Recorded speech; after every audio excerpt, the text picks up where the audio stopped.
The thought of a sex offender living in the neighborhood is certainly scary. That's why Hays County law enforcement officers say they are sweeping the county to make sure sex offenders are where they say they are. KXAN's Lauren Landman looks at how many sex offenders in the county are complying with the law. There are hundreds of sex offenders registered to be living in Hays County and the city of San Marcos.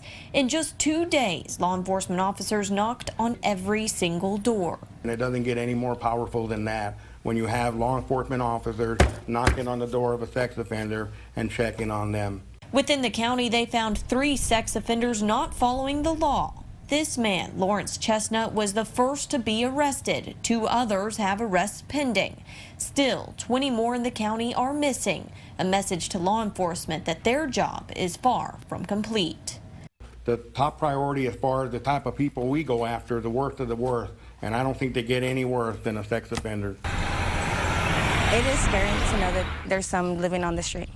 Ruby Torres is a parent to 2 young children. She says she never knew sex offenders lived nearby. My kids are friendly, even though I tell them don't talk to strangers. They're really friendly, especially maybe, you know, I don't know, maybe they could have already been walking by and my kids already know them, you know? Which is why she's happy to hear that officers are going door to door. Parents need to know where they are and who they are. And officers have a strong message to send to those they have yet to contact. We're going to stay on their heels, and we're not going to let them catch their breath, and we're going to make it as difficult as possible for them to try to commit another sex offense. Reporting in Hays County, Lauren Landman, KXAN News.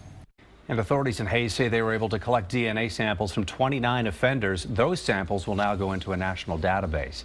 And the growing number of sex offenders in Texas poses a tracking challenge for law enforcement.